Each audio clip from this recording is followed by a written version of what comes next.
So as I said, the idea is to cover several topics, and I'll start with some very basic stuff, and give some feedback whenever you want. I'll try to record these sessions and then put them somewhere that you can review it at some point. But the main thing is that this is also informal. So whenever you have a question, so please then let me know and just interrupt me. So no problem whatsoever in order to do that. Okay, so the idea is that when you look in cardiology, many of the things, much of the information comes actually from imaging. And also traditionally, what happens is that cardiologists would do, for example, ultrasounds or other imaging, and they would visually look at it in order to make a diagnosis. Now, additionally, you would also do some measurements, but that is mostly to partially confirm the diagnosis, or when you have like a border case to kind of see whether you follow the guidelines or not. But unfortunately, reality is sometimes much more difficult. And here you see a couple of examples where you really have to go in detail in order to come to the right conclusions. And I'll just cover them now. We're not going to go in detail why these are or how you should look at them. We'll do that. We'll cover that in different sessions. But just very briefly. So here on the top, you see this is a very typical patient with aortic stenosis. So you see the left ventricle here. You see the aortic valve, which is very bright, also not opening well. So this is a calcified valve. And at the same time, you see hypertrophy of the wall. So you see a very thick wall if you compare it to others. On the other hand, here you have one which is clearly a much bigger ventricle, which looks like hyperdynamic. And here you see that in this case, it's the mitral valve, which is a little bit funny. And this is actually mitral regurgitation with volume overload. And you see already, these are clearly, obviously abnormal when you would compare it to a normal one. So this is too big, and this is too thick in some ways and too small.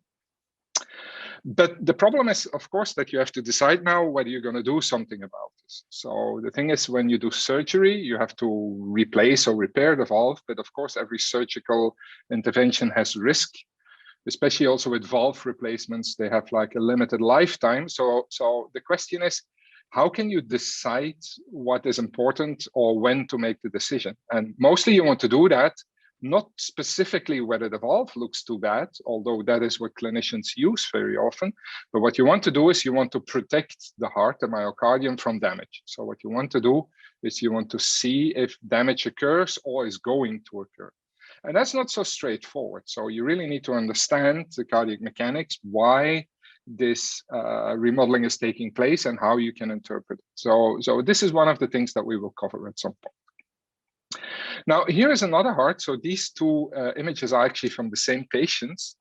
And this is actually a relatively young and adolescent girl. And this is actually thalassemia major. And what you have there is that you get actually accumulation of iron within the wall. But what I just want to show you, like, even if you lose some frames, these two images look actually very similar at first. And if you do traditional measurements, they actually are more or less similar. So when you look at volumes or ejection fraction.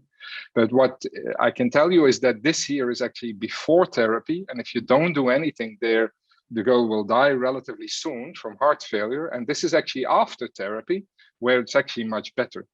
And here again, so you see that we will need much more thorough or subtle interpretation in order to understand what's going on. Another typical question in cardiology is like, when is a patient like at risk for arrhythmias and sudden cardiac death? And here at the right, you see a very typical hypertrophic cardiomyopathy. So you see also a very thick wall. In this case, it's not aortic stenosis, but you also see that it's quite a thick wall. It's a little bit more asymmetric, which is like one of the things that could happen. And we know in general that these patients are prone of arrhythmias and sudden cardiac death. While here at the left, this is actually an athlete's heart. And you see this is a big heart, but it seems to contract reasonably well when you look visually. But I can tell you that this is actually a patient that did get an arrhythmia and actually died from it. So here again, you see like, while this is the totally abnormal heart visually, it's not necessarily that this one has the highest risk. And although we use that in some ways currently in many guidelines, partially because we don't know better. And so with this, what I want to illustrate you is that things that you look traditionally at is sometimes more subtle than it is. And what you really need to do is try to understand the cardiac mechanics and the physiology, and then try to figure out which is the best measurement in order to do it. And these will not be single measurements. This will not be ejection fraction that is going to give the answer, but actually for each of these individual etiologies, it'll be a different way of looking at it. And that is also later on when we will cover, for example, some of the machine learning, then we'll see that this is actually what we need to do, is we need to try to recognize etiologies, try to understand the cardiac mechanics and the remodeling that are related to these. Okay, so one of the other things which is, I think, also relevant, both for a clinician or for a researcher, is actually that there is this tendency, especially from the industry, but also in research, and especially when you look at academic publications, is that you always want to try the newest of the newest. And actually, when you look at some of these companies, they have a policy that they have to release something new every year. So every year, traditionally, together with some of the large conferences, they have to say like, okay, we have something new, which is actually pure marketing, because they say like, okay, you have to upgrade your scanner, or you have to buy a new license of the software or things like that. And you will see this is an example of echocardiography, but actually you see very similar things in other imaging things. You even see this in devices sometimes. Like if you look at pacemakers, for example, you also have regularly new features that are being added.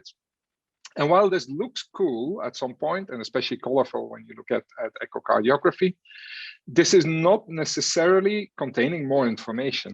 And this is a thing which I think is also very, very important, is that, for example, when you look at kind of the old images or old data, for example, when you look at Doppler data, or here in the very back, you look at MO data, sometimes that actually contains much more information which is relevant for understanding this heart, rather than all these new technologies. I'm not saying that these are useless, but the thing is, I really think you have to see what do you use it for, rather than say, okay, we're gonna test one of these new things and see what it gives, which is actually what happens a lot in academic research, unfortunately.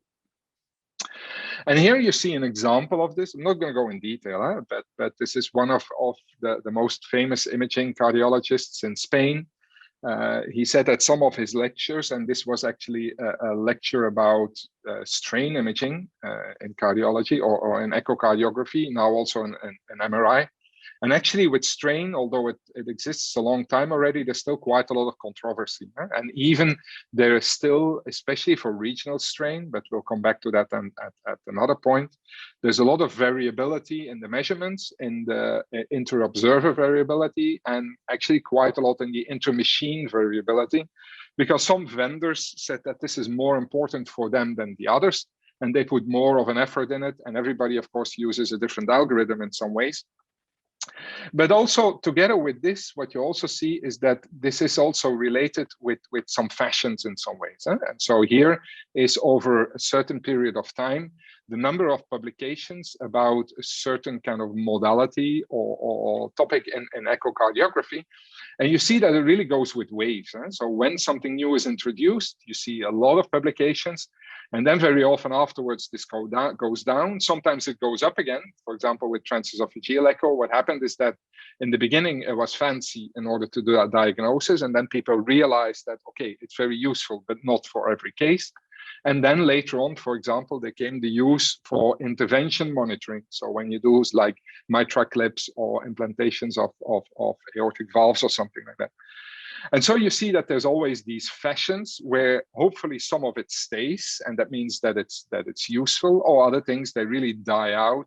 There's several of these kind of new modalities in some ways that died out because in the end they didn't fulfill the promise.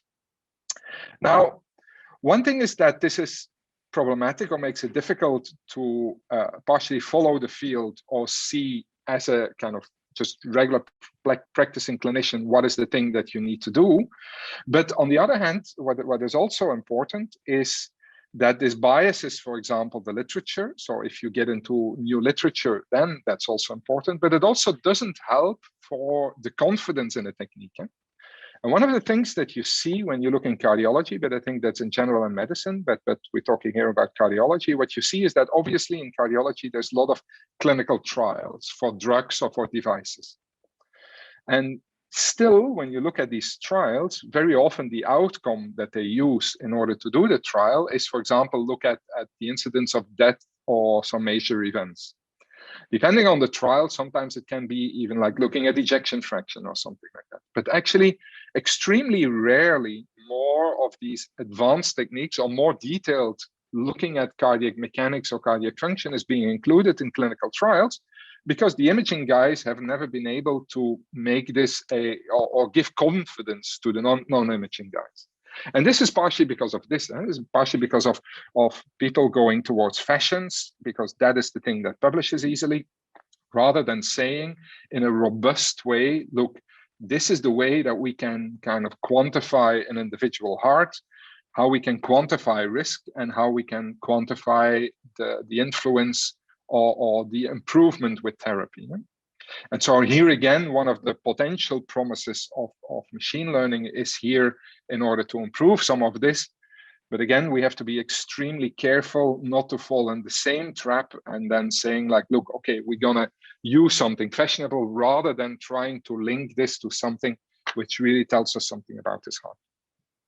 So that means that I think in whatever you do, whatever measurement you do, whatever research you do, you always have to try to understand what's going on. So you really have to go back to trying to understand the heart and say like, okay, how does this fit in my knowledge? How is this individual patient or individual disease or combination of diseases going to change this? And then seeing what's the best way to measure it, rather than saying, okay, we're gonna take all these measurements from for a certain disease or a certain patient, and we're going to find the result. Another example, also talk about partially politics and things like that. There is, for example, this large study, which is called the UK Biobank, where they're looking at really tens of thousands of patients, and they decided to take, for example, only MRI images together then with biomarkers and genetics. They don't do echo, partially because they say it's too difficult, it's not reproducible enough, and things like that. But the problem is that with this, of course, they actually miss a lot of this relevant data, especially for some of the etiologies that you want to look for. So here again, never start from a certain measurement, but rather start from a problem in order, and then see which is the measurement or the approach which is appropriate for it. So very, very basically, everybody knows this, of course, is like the heart is located in the chest, normally pointing towards the left side in a normal situation.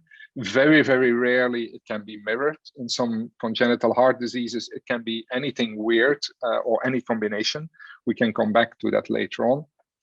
We have a serial circulation with two pumps in some ways, a right ventricle and a left ventricle. Right ventricle connected to the lungs, left ventricle connected to the rest of the body. In normal circumstances, it can change. As I said, we come back to that later on. But what is important is that, for example, for imaging, it's important that the heart is within the rib cage, because that means that with ultrasound, for example, you can only go, since ultrasound is fully reflected by bone, you have to go in between the ribs, so as they say in the intercostal spaces, that limits in some way the imaging. So all of these things have also relevance in what we're going to. Very roughly, the structure of the heart. Again, we come back to that in more detail later on, and also depending on what we're covering, depending on the etiology, we will go in more detail. But as I said before, you roughly have these two chambers, a left chamber, a right chamber. In the cross section, you see that they're actually very different. So you see that the left chamber is circumferential in cross section with a thick wall, while the right ventricle is actually more crescent shape and is actually attached to the left. Now, there's a couple of things here already that are relevant. This is relevant for when you want to quantify things, but especially also those that want to do computational models. I think that's also quite relevant. Is one of the things that you see is that the cross section of the left ventricle is spherical, and that's actually because when you go to the law of Laplace, and we come to do that later on also, is what you see is that for a certain pressure, the geometry which is best to have the lowest kind of wall stress or the lowest load to the tissue would be a sphere. And it's the same as when you blow up a balloon. What you see is that immediately when you put pressure in the balloon, it becomes spherical, because that's the natural shape in order to do that. And of course, also, since the left ventricle is at much higher pressure than the right, you will see that the wall has to be thicker. Now, the right ventricle is this crescent shape, and actually the reason why this is actually in order to maintain the overall shape of the whole heart. Yeah? Because what we will see, and I'll show you in a minute also, what you will see is that the heart itself also has to have, in a way, a smooth shape. And what you also will see is that actually the outside border of the heart never changes during contraction. But I'll show you that in a minute. So that means that if we have this constraint that the overall shape, or the more or less rough shape of the heart is again roughly spherical in diameter, then obviously the only way that a left and a right ventricle can be attached will be in this way. And we'll see that that actually is not a disadvantage, in the sense that since the right ventricle works at much lower pressures, actually this is actually a geometry which is not too bad. But as I come back in detail later on. One of the things is also that, of course, we need to have a unidirectional circulation. And the only way to get a unidirectional circulation is using valves. And so there are 4 valves. So we have the atrioventricular valves, and then the ventricular arterial valves, as they say. And they actually have very, very different morphology also, because of the fact that they have to be open and closed under different conditions. A mitral valve needs to be closed under high pressure in the ventricle, while the aortic valve needs to be open under this high pressure. And that makes that their geometry is actually very much adapted to this. And especially things like what you see here, these chordae and the papillary muscles are important there. But this is also, again, we come back to that in another lesson. Now, also, what is furthermore important is another component from the heart, which is the electrical activation, where we see that the natural pacemaker of the heart is located in the sinus node, as they say, the sinoatrial node, which is in the roof of the right ventricle, then is spreading further on through the atria. And actually, what is also important is that actually the ventricles and the atria are electrically totally isolated by fibrous tissue between them. And there's only one conduction path between them, and that's actually through the atrioventricular node, then into the Purkinje system. We'll come back to details about this later on when we talk about, for example, left bundle branch block or things like that. And then the last component is, of course, that the heart muscle, in order to contract, will need perfusion. So there needs to be blood going there, and that's actually through the coronary circulation. And so we have coronary arteries. We actually have 2 coronary arteries as humans, and actually one of them splits immediately in 2. So that means that clinically we have 3. Again, we come later back to that. But what is important now already is to know that actually these coronary arteries are at the outside, at the epicardial border, as they say, from the heart. So the vessels are lying on top of the heart, and then from there will actually go inside the heart to inside the muscle in order to give blood to every part. We will see later on that this is very important, because that means that there's actually a difference between how the blood comes to the outside layer, so the epicardial layer, and to the endocardial layer.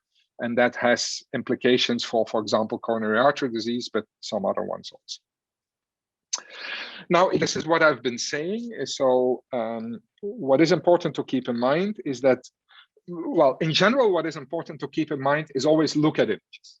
So everybody that is doing research in cardiology, what you do is not only do measurements or not only do computational modeling or whatever, but always go back to look at real images, real patients, and see whether you understand this, and see also what you find. So if you find with your study, for example, that a certain type of measurements would be significantly different, what is always very useful is then go back to the images and see in for example, the extreme cases, do I really see this, what I measured?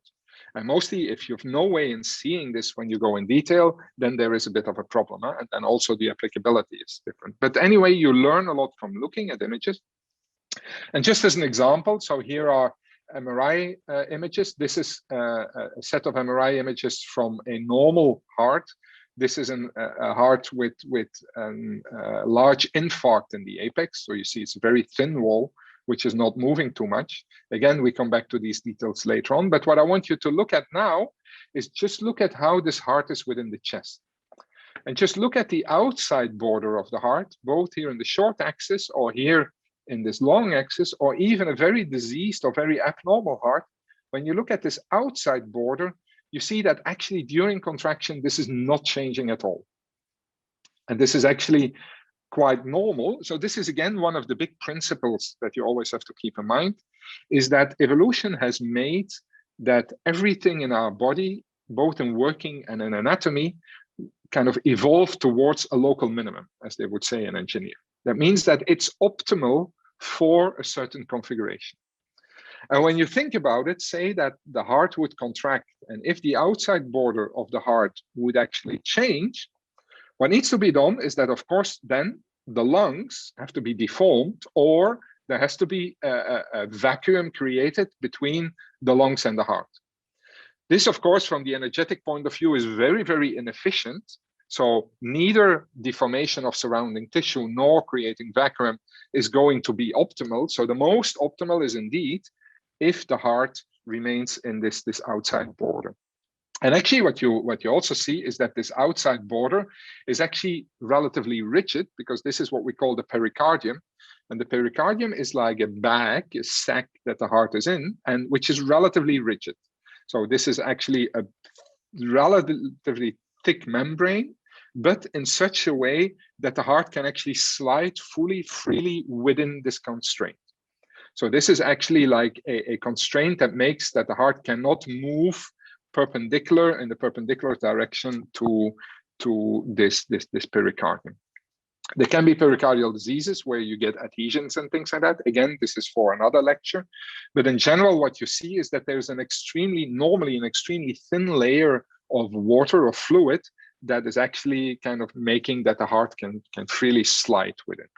What you see here in this abnormal heart, for example, you see this bright lines around it. So there's actually an abnormal amount of fluid. It's what we call pericardial fluid there, which is related, of course, to the abnormality, but still the outside border remains the same.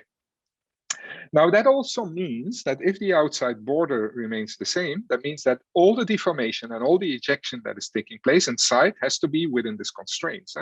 And so you will see that this is one of the reasons why we actually also have atria. We have atria, you will see later on, because atria can help in order to improve the filling of the heart. But what you also see is that you need these atria in order to be able to have this overall constraints of volume preservation. Okay, so let's go to a little bit of functioning of the heart. And this is a slide that I use quite a lot when I start some of the talks, and we can come back to this later on. And let's go in a little bit more detail, but many of these things we will actually cover also in parts or in repetition later on. What you have to keep in mind is that when we look at the heart as an organ, and of course, clinically, we want to look at its global function in some ways, but what you always have to keep in mind that, of course, it's built out of kind of cells, so out of myocardial cells. And the contractile cells are the cardiomyocytes, as we say. And here is an image of like an isolated cardiomyocyte. And these are rather elongated cells. They're relatively big cells within the body. There's about 100 micrometer in length and about 10 micrometer in diameter. But the main thing is that they are elongated. And what they can is, after they electrically activated, what they can do is they can develop a force, and they can also shorten in the longitudinal direction. There is virtually no deformation or force development in the radial and the transfer direction. So almost everything is taking place in this longitudinal direction. So that means that obviously it's very important to see how these cells are oriented within the wall. And the other thing is also that you have to build a wall with these cells. So if you would take cells and you would put them on top of each other like Lego blocks, what you will see is that with this shortening of 10%, maximally 15% if stimulated, you will see that you will never be able to reach an ejection fraction, so a percentage of volume ejected with every heartbeat of about 60% in a normal heart. So a normal heart is able to eject 60% with every heartbeat, and a single cell can shorten with 10%. So in order to make this fit, in order to make this work, you have to have a very clever arrangement of these cells. I'll come back to that in a minute, how this is done. But also, even when you think about it, so what is important is, of course, is when are these cells activated? That will make a difference.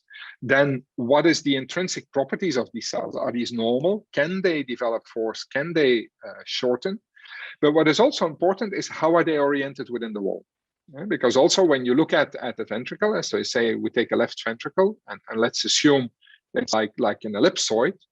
What you will always have, of course, is that you will need to develop a certain pressure in this ventricle, because that's the only way you can start the ejection. So you need to do a pressure difference with the aorta in order to start to eject the blood in that direction. But of course, pressure within the ventricle, from the mechanical point of view, is a force which is perpendicular to the endocardial wall. And so we have this pressure which needs to be developed, but also the pressure which is developed by the whole heart and felt by an individual segment and an individual myocyte.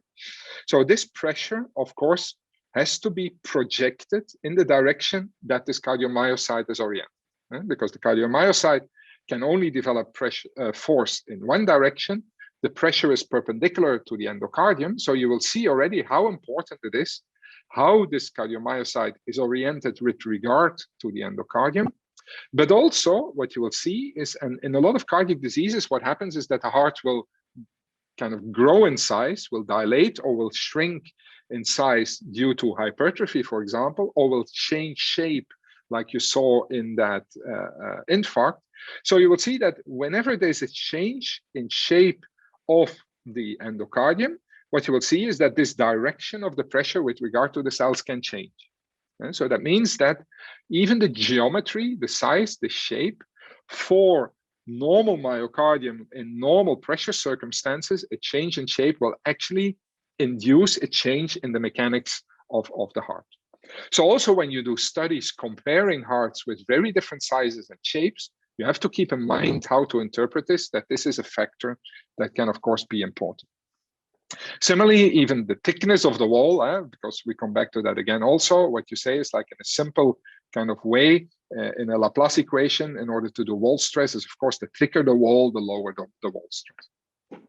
Now, so this is one thing. So you have cardiomyocytes, they are electrically activated. What happens first is they to develop force. That force is translated into pressure. And as soon as the pressure is high enough for left ventricle to open the aortic valve, what happens is that then flow is starting, and you will see that the cavity can shrink and you can have volume ejection.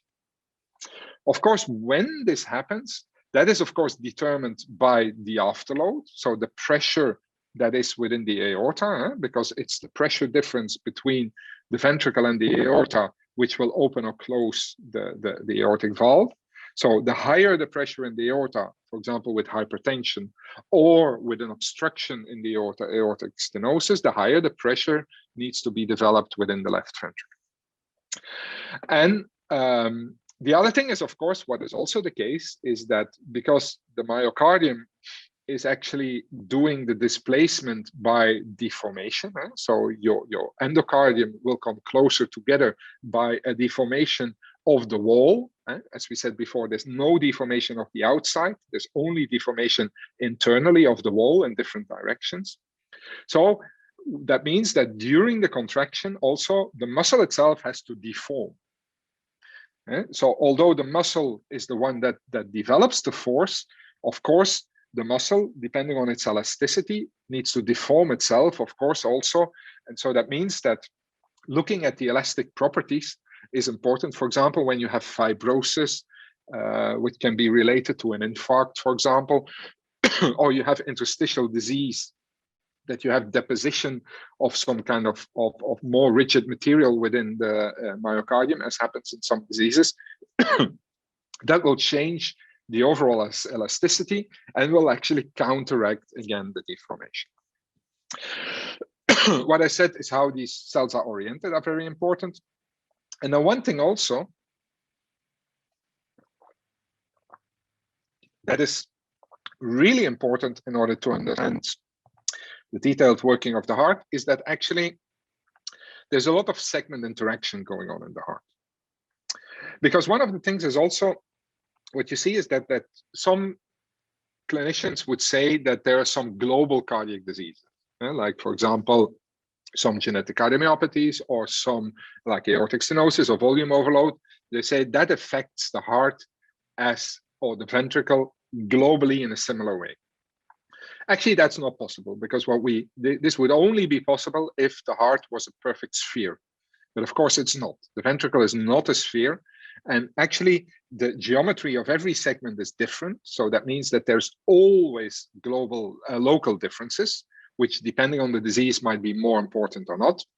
But what is also the case is that because the heart is built of these individual myocytes, and they are individually controlled by electricity and by perfusion by the coronaries, and can be individually kind of affected by some abnormalities, what you will see is that the different segments of the heart, they can actually have differential function or differential kind of passive properties. But they're always connected to each other. And so what you typically see is that if one segment is contracting, what happens is that it actually tries to stretch, of course, the neighboring segment.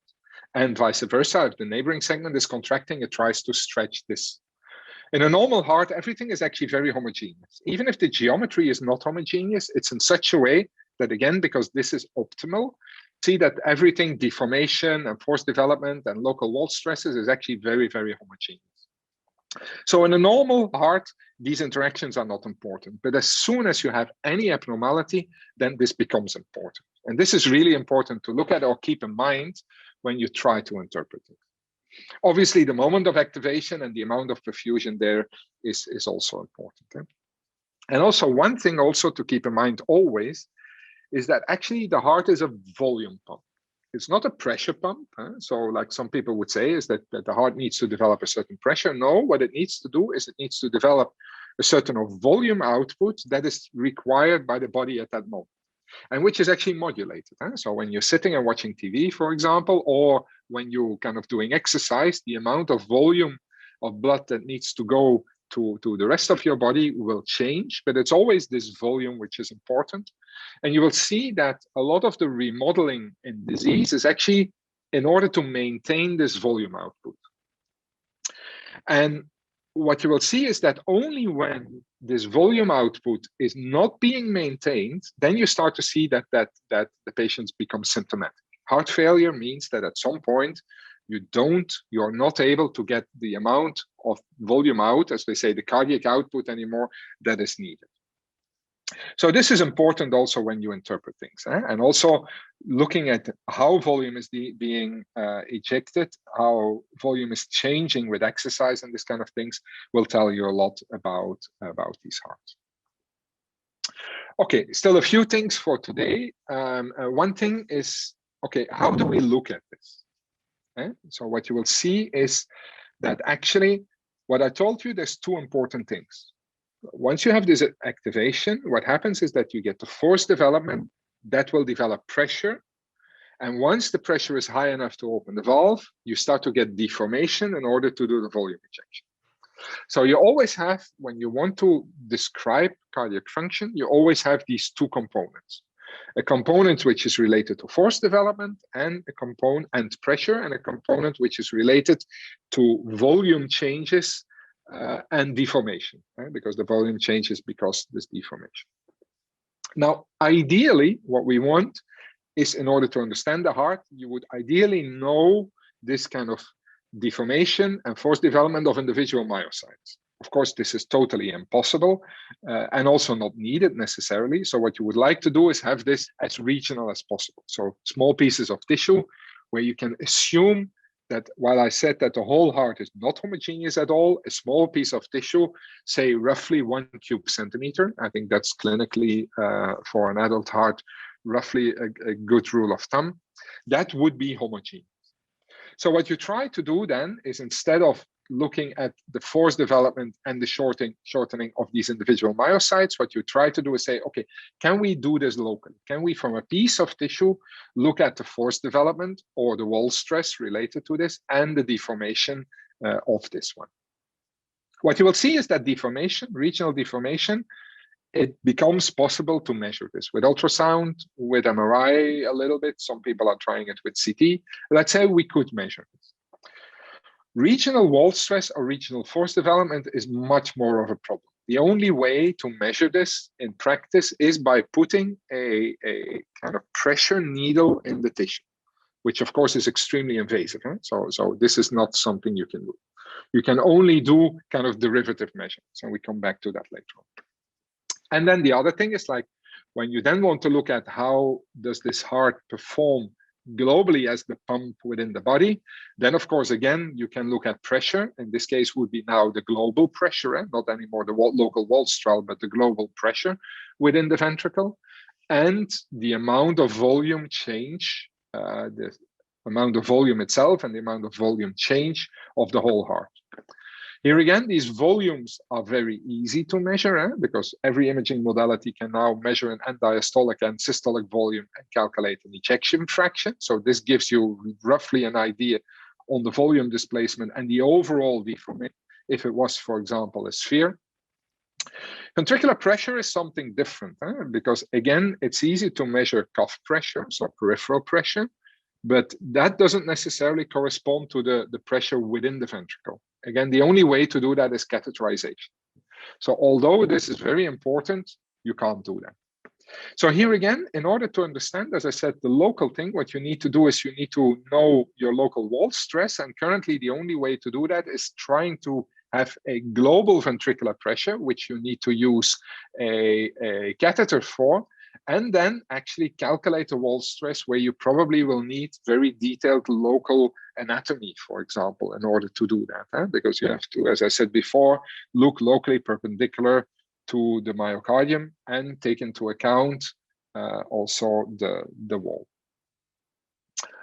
Okay, so maybe to finish off, what I still want to do is roughly talk a little bit about the overall shape of the ventricle, which is also an important thing and which is unfortunately very often neglected in clinical cardiology, because again, we have a lot of difficulties in measuring it. Now, this is a thing that we will come back to also, but what I want you to know is that it's important to look at roughly what the heart looks like. And one of the things that you see, and this is the inside of a right ventricle, and here you see a couple of examples with a right and a left ventricle, or in this case, you can also like flatten it to a standard geometry. Or here you see an actual video of a heart which is contracting. And one of the things that you see is that actually the inside is spongy. As I said before, the outside, because the outside is constrained by the pericardium, the outside epicardium is very smooth. So you really have a smooth outside surface. So assuming that is actually fine, because that is reality. But assuming a smooth inside, a smooth endocardium, is clearly not what reality is about, because what you clearly see is that this is trabeculated, that this is very spongy. And one of the things that you also see is, for example, you see actually also all these kind of wires inside. So you not only have a sponge, but then you have these wires. And actually these wires, and we can come back to that later on, but these wires are actually electrical shortcuts.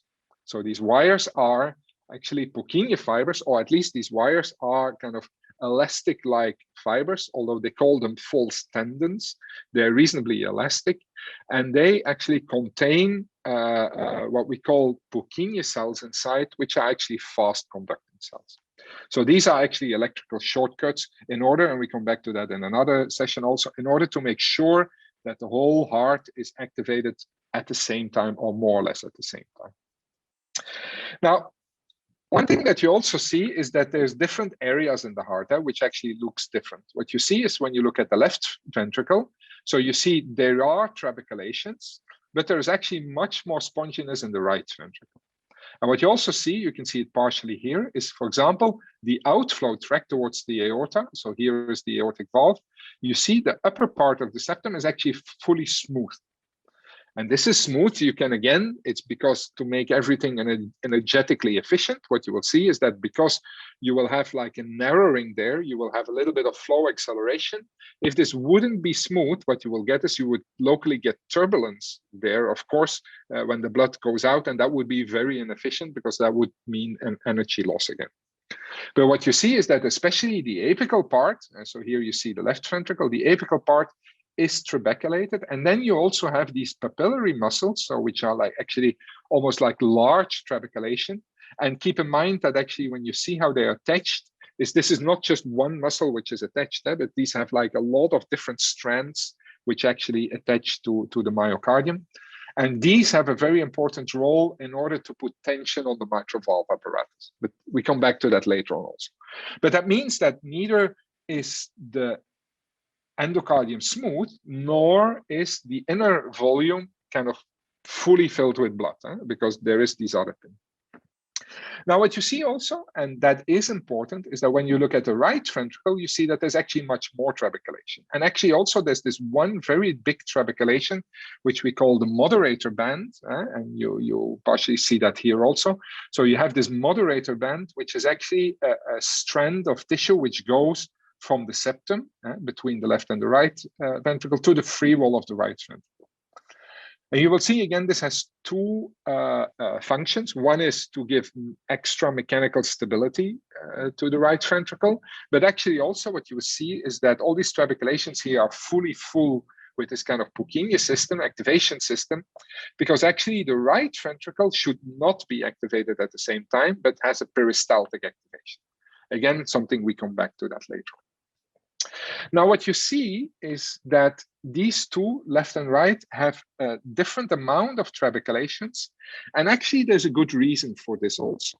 It's like, first of all, let's see where this trabeculation originates from, because everything, of course, has to develop in a single individual. So embryology is important. And what you will see is that when the embryo is starting to develop, very much in the beginning, although so the heart, or there is no full heart yet, what you actually have is you have a contracting tube.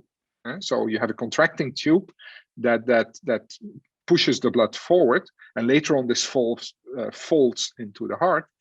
But what happens is that in the beginning, you have contractile cells, but you do not have coronary circulation yet.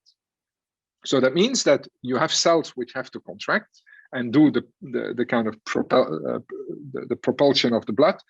But the only way that they can get oxygen and nutrition themselves is by diffusion, because you don't have coronary vasculature. So that means that the thickness of that tissue can only be a few millimeters, because the diffusion of oxygen through tissue is about 1 to 2 millimeters, something like that. So that means that by definition, you need a sponge in the beginning in order to have for the things. Of course, later on, once the coronaries are developed, you don't need this anymore, because then you will have vasculature that brings it to the tissue. And what you would then see is that you get what sometimes they refer to as compaction of the tissue. But what actually happens is that, so you have this kind of very kind of spongy myocardium first. And what happens is that a layer of cells in a compact way is actually being added to this. So that means that we're still left with part of this sponginess in the endocardium, which comes from the embryological part. But actually what you can prove is actually that this is efficient. Because what happens is with trabeculation, so with a sponge, what happens is that by putting or bringing together different parts of the sponge, what happens is that you can squeeze out the blood in between without really deforming this tissue itself. So you can actually prove that with less overall tissue deformation, you can actually displace much more volume if you work with trabeculations. Now, this comes at a disadvantage that, of course, when you have a spongy wall, that is not very good at withstanding pressure. And so because it's not a solid kind of wall that can withstand pressure. So you have this kind of balance where sponginess is good for volume efficiency, but you need compaction for pressure efficiency. And since we know that the left ventricle is at higher pressure, what we'll see is we have less sponginess, more compaction. In the right ventricle, it's actually the other way around. So this partially already explains where it comes from and why we have the sponginess. But another thing which is also important is that, of course, when we look at the embryological heart in the beginning, when it's the sponge, not only is there no coronary perfusion, but neither is there a kind of activation system with fast conducting cables. That means that the tissue itself has to be fast conducting. And actually in embryological heart, embryological cardiomyocytes are actually what we call these Purkinje kind of cells that are fast conducting. And that's actually partially preserved in such a way that actually the activation system is not developing, but is actually maintaining on the top of these trabeculations. So we will see that the activation system is really related to these trabeculations, and as we said before, also related to these strands. Okay, I think, well, maybe just to really finish off, let me finish off with this one. This is actually an example also to show you why this might be important, or why a difference between right and left ventricle can be important. And this is actually a case of a patient with congenital heart disease and has a systemic right ventricle.